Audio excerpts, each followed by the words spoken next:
Hi everyone, welcome back to my YouTube channel. तो आज हम लोग क्लास 9 का साइंस पढ़ने जा रहे हैं। उसमें भौतिक विज्ञान का हम लोग चैप्टर 1 स्टार्ट किए हैं। तो चलिए पहले समझते हैं हम लोग अपना टॉपिक आज। देखिए, पहले तो ये समझते हैं, आप 8th तक पढ़ते आए होंगे डायरेक्ट साइंस, लेकिन जब आप 9th में आएंगे तो वही साइंस आपका 3 पार्ट में बट जाता है। तो देखिए, साइंस कौन से 3 पार्ट में बटा। एक तो फर्स्ट हुआ आपका भौतिक विज्ञान, जिसे हम लोग इंग्लिश में फिजिक्स बोलते हैं। सेकेंड रसायन विज्ञान, जिसे केमिस्ट्री बोलेंगे। और थर्ड जीव विज्ञान, जिसे हम लोग बायोलॉजी बोलेंगे।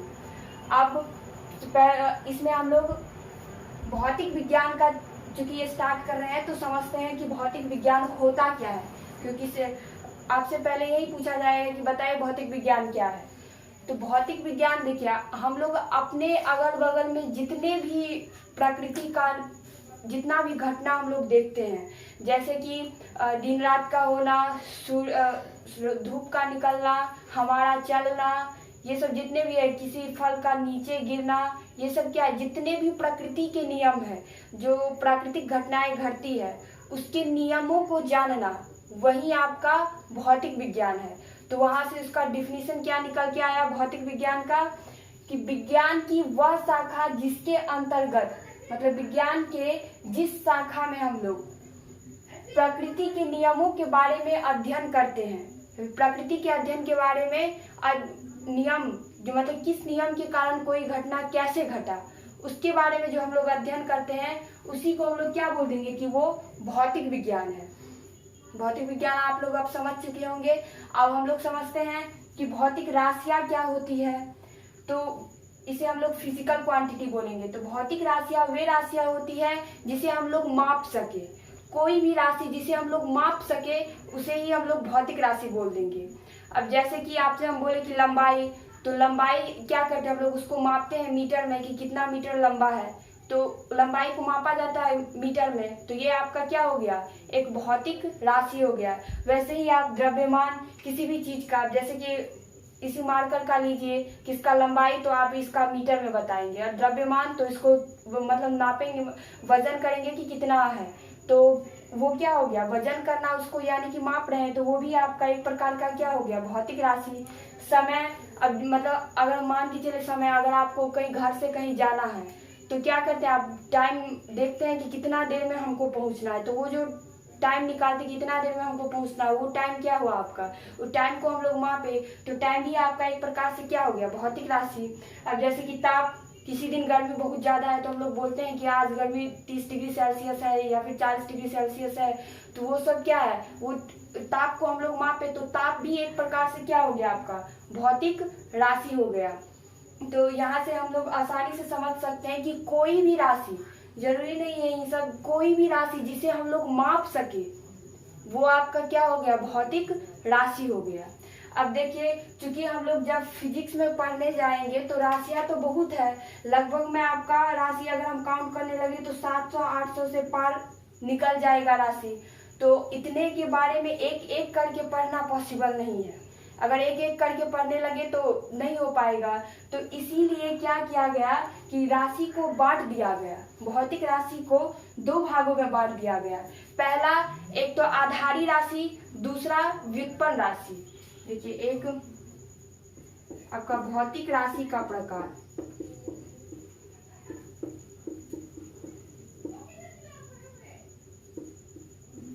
भौतिक राशि का प्रकार, तो इसे 2 भागों में बांटा गया। पहला आधारी राशि और दूसरा व्युत्पन्न राशि।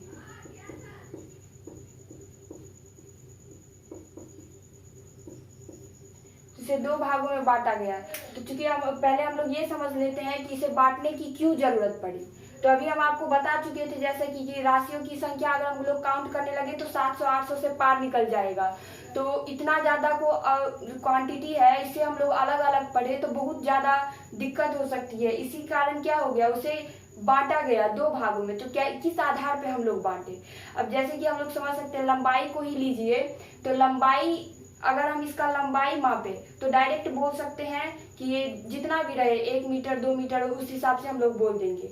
लेकिन वही आपको एक रूम उस रूम की अगर आप लोग रूम को बोला जाए नापने के लिए तो क्या करेंगे आप लोग, पहले लंबाई मापेंगे तो लंबाई अलग आया, फिर क्या करेंगे चौड़ाई लेंगे तो वो चौड़ाई भी कुछ आएगा, फिर ऊंचाई लेंगे तो ऊंचाई भी कुछ आपका आया। तो वो सब क्या है, अगर एक्चुअली में देखें तो है तीनों लंबाई ही, लेकिन उसका नाम अलग अलग पड़ गया, एक लंबाई हो गया, एक चौड़ाई हो गया, एक ऊंचाई हो गया। और जब हम आपको बोल दें कि उस रूम का आप क्षेत्रफल बताइए, तो क्षेत्रफल बताने के लिए आप क्या करेंगे, लंबाई और चौड़ाई को गुना कर देंगे। तो जब लंबाई और चौड़ाई को गुना कर दिए तो वो क्या है, उसका नाम पड़ गया क्षेत्रफल। फिर अगर हम आपसे आयतन पूछते तो आप लंबाई चौड़ाई ऊंचाई तीनों को गुना कर देंगे तो वो आयतन हो जाएगा। तो अगर जितने भी क्वांटिटी हम लोग अभी पढ़े, लंबाई चौड़ाई ऊंचाई क्षेत्रफल आयतन, ये सब अगर सबको गौर से देखें तो सब एक प्रकार का लंबाई ही है, लंबाई से ही मिलके बना है। अब इन सबको हम लोग एक एक करके पढ़े तो फिर अच्छा नहीं लगता है, इसके लिए क्या किया गया, उसको बांट दिया गया। तो ये लंबाई जितने भी राशि है उसमें जो सेम मिल रहे हैं प्रॉपर्टी, तो उसको इकट्ठा किया गया, तो उसमें से आपका एक आधारी राशि बन के आया। और आधारी राशि की सहायता से, जैसे कि लंबाई एक प्रश्नल हुआ तो लंबाई आपका आ गया आधारी राशि में, और लंबाई से जितना हम लोग बना सकते हैं, चौड़ाई ऊंचाई क्षेत्रफल आयतन, तो इसके सहायता से जितने भी राशि बनेंगे उसे हम लोग ले आए व्युत्पन्न राशि में। तो इस हिसाब से आधारी राशि आपका 7 निकल के आता है। तो हम लोग अब समझते हैं कि वो 7 आधारी राशि कौन कौन से हैं। चलिए अब हम लोग समझते हैं आधारी राशि के बारे में। तो देखिए आधारी राशि वे राशियां जो स्वतंत्र मानी जाती है उन्हें आधारी राशि कहते हैं। मतलब वे राशि जिसे किसी चीज की जरूरत नहीं पड़ती, मतलब किसी अदर राशि की जरूरत नहीं पड़ती उसे प्रेजेंट करने के लिए, तो जो स्वतंत्र होता है उसे ही हम लोग आधारी राशि बोलते हैं। तो देखिए इसे आधारी राशि बता चुके हैं कि वो टोटल 7 होता है। कौन कौन से होते हैं, तो फर्स्ट आपका लंबाई, द्रव्यमान, समय, ताप, विद्युत धारा, ज्योति तीव्रता और पदार्थ का परिमाण, ये सातों आपके आधारी राशि हैं। अब इसमें एक चीज हम लोग गौर करते हैं, देखिए लंबाई को हम लोग किसमें मापते हैं, मीटर में, और यहाँ पर द्रव्यमान को केजी में। तो अगर आप लोग यहाँ पे देखिए इन दोनों में कुछ भी समान नहीं है। अब जैसे कि इसका हम लंबाई आपसे पूछे तो आप बताएंगे कि ये कुछ भी आए 1 मीटर मान के चलिए 1 मीटर, और अगर हम आपसे वजन पूछे तो वजन को आप मीटर में नहीं बोल सकते हैं, क्योंकि वजन के लिए केजी का हम लोग यूज करते हैं। तो केजी अलग हो जाता है और मीटर अलग हो जाता है। इन दोनों में अगर कुछ भी कॉमन हम लोग निकालें तो कुछ भी कॉमन नहीं मिलेगा। तो इस हिसाब से एक डिफिनीशन हम लोग यहाँ पे ये भी बना सकते हैं कि वे भौतिक राशियां जिनका आपस में कोई संबंध नहीं होता है। क्या इन सब के आपस में अगर हम लोग चेक करें तो कोई संबंध नहीं है। लंबाई अलग है, मास अलग है, द्रव्यमान अलग है, वैसे ही आपका टाइम अलग है, तापमान अलग है, विद्युत धारा अलग है, ज्योति तीव्रता अलग है, पदार्थ का परिमाण अलग है। तो ये सब अपने आप में अलग अलग चीजें हैं, तो इनके बीच में क्या है, कोई संबंध नहीं है।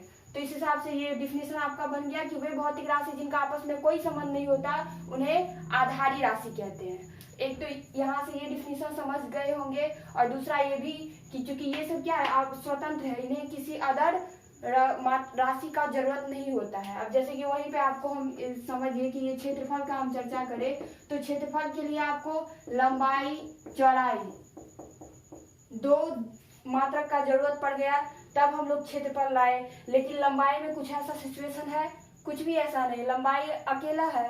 तो ये जो स्वतंत्र होते हैं उन्हें भी हम लोग क्या बोलते हैं, आधारी राशि बोलते हैं। अब हम लोग सेकेंड समझते हैं कि व्युत्पन्न राशि हम लोग किसे बोलेंगे।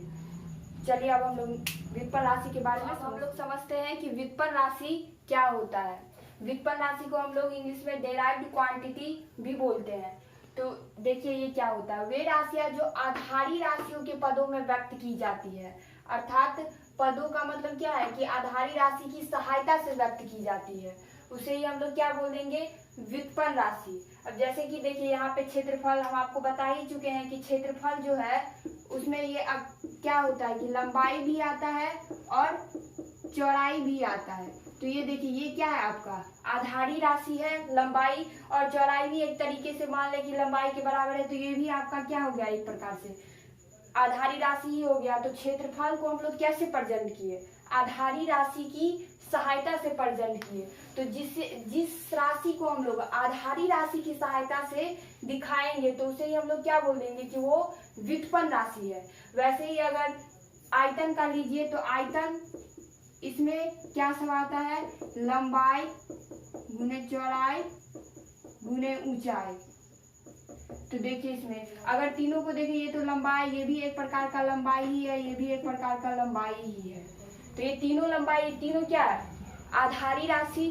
तो आयतन को भी हम लोग क्या किए कि आधारी राशि के पदों में ही व्यक्त किए हैं। तो आयतन भी एक प्रकार से आपका हो गया व्युत्पन्न राशि। तो यहाँ से आप लोगों को अब कंफर्म हो चुका होगा कि हम लोग व्युत्पन्न राशि किसे बोलते हैं, जिसे हम लोग आधारी राशि की सहायता से व्यक्त करें। अब देखिए ये दोनों तो आपका भौतिक राशि का प्रकार हो गया, और आधारी राशि 7 आ चुका था, वो ढूंढा जा चुका था। उसके बाद 2 राशि वैसे ही रह गए थे, तो उसे बाद में खोजा गया। वो 2 राशि कौन थे, एक समतल कोण और एक घन कोण। तो इन दोनों को हम लोग इकट्ठे रूप से क्या बोलते हैं, पूरक राशि। तो पूरक राशि में कौन कौन आ गया आपका, समतल कोण, प्लेन एंगल, घन कोण, सॉलिड एंगल। तो इसका डिफिनेशन पूरक राशि आपसे पूछे कि किसे बोलेंगे, तो देखिए वे राशियां जो मूल राशियों को पूरा करती है उसे पूरक राशि कहते हैं। तो यहाँ तक आप लोग समझ चुके होंगे। अब हम लोग समझते हैं मात्रक के बारे में, मानक के बारे में, ये सब क्या होता है। तो चलिए आगे हम लोग पढ़ते हैं। अब हम लोग समझते हैं कि मापन क्या होता है, मेजरमेंट क्या होता है। किसी निश्चित मानक से भौतिक राशि की तुलना करना। तो कोई भी निश्चित चीज, अब जैसे कि यहाँ से हम लोग समझते हैं कि आपको हम ये लाइन दिए और आपसे हम पूछे कि बताइए कि ये लाइन कितना लंबा है, तो कोई मतलब बोलेगा इतना उतना, ऐसे नहीं हम बता सकते हैं। पूछे अगर ये लाइन हम आपका पूछे कितना लंबा है, तो आप पूछेंगे किससे, एक कंपेयर करने वाला चाहिए कि किससे कितना लंबा है। अब इसी के आगे में हम ये लाइन खींच दिए तो आप क्या बोलेंगे कि इस लाइन से ये लाइन लंबा है, या फिर ये बोल सकते कि इस लाइन से ये लाइन छोटा है। तो अगर अकेला ये लाइन रहता तब हम नहीं बता सकते थे ये कितना लंबा है। कैसे हम बता पाए कि दूसरा एक कंपेयर करने वाला चाहिए था। ठीक वैसे ही कि किसी निश्चित मानक से अगर हम किसी भौतिक राशि की तुलना करते हैं तो वही आपका मापन कहलाता है। अब जैसे कि अगर हम आपसे पूछे कि बताए कि ये बोर्ड कितना लंबा है, तो कोई स्केल लाएंगे और उस स्केल से हम लोग नापेंगे, तो ये जितना बार जाएगा 5 या 6 बार जाएगा, तो हम क्या बोलेंगे कि ये मतलब 6 बार गया तो समझिए कि ये 6 मीटर लंबा है। तो क्या किए, उस स्केल से इसकी लंबाई को हम लोग तुलना किए। तो आप समझ गए होंगे कि ये मेजरमेंट या मापन क्या है। किसी भी भौतिक राशि को एक निश्चित मानक से तुलना करना, वही क्या हो जाता है, आपका मापन हो जाता है।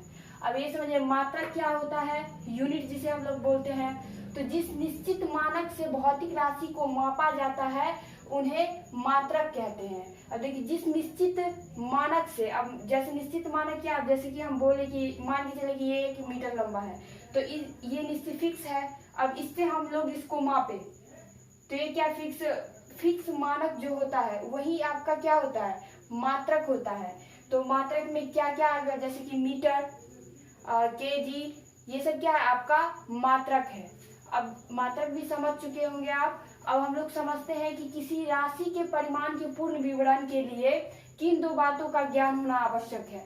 आपसे क्वेश्चन आ सकता है कि किसी भी राशि को हम लोग कैसे प्रेजेंट करें, कि मतलब वो कितना लंबा है। अब जैसे कि हम आपसे बोले कि ये मार्कर 1 मीटर लंबा है, हम आपको बोले मान लीजिए, तो अगर हम डायरेक्ट 1 लिख देते हैं तो आप पूछेंगे एक क्या एक, तो उसके साथ अब तो नहीं समझ पाएंगे। तो ये एक क्या है, आपका ये संख्यांक है जो बताता है कि वह जिसमें राशि को बताता है कि वो उस मात्रक में वो संख्यांक जो है उस मात्रक में कितनी बार शामिल है। अब जैसे कि हम यहाँ पे बोले कि 1 मीटर, यानी कि ये मीटर जो है वो 1 बार शामिल है। यहीं पे अगर किसी चीज की लंबाई हम बोले कि वह 5 मीटर है, तो इसका मतलब क्या है कि वह मात्रक जो है उस किसी भी चीज की लंबाई में वह 5 बार है, तो वो क्या हो गया कि 5 मीटर है। तो यानी कि किसी भी राशि को हम लोगों को दिखाने के लिए पहला तो मात्रक चाहिए, जैसे कि केजी, मीटर या फिर लीटर, ये सब क्या है, मात्रक है। तो एक ये चीज चाहिए, और दूसरा संख्यांक चाहिए कि वह कितनी बार शामिल है, 5 kg या फिर 6 मीटर बोलिए या 7 लीटर बोलिए, इस तरीके से। तो समझ गए होंगे कि किसी भी राशि को हम लोग अगर व्यक्त करें तो दो चीजों का होना बहुत ही आवश्यक है। क्या क्या? तो पहला एक हो गया आपका मात्रक, दूसरा हो गया आपका संख्यांक। उसकी सहायता से हम किसी राशि की माप या कुछ बता सकते हैं, उसका पूर्ण विवरण कर सकते हैं। तो आशा है कि आप लोगों को यह पूरा समझ में आ चुका होगा। अगर कहीं कोई प्रॉब्लम हो तो आप कमेंट बॉक्स में कमेंट करके पूछ सकते हैं। Thank you for watching my video.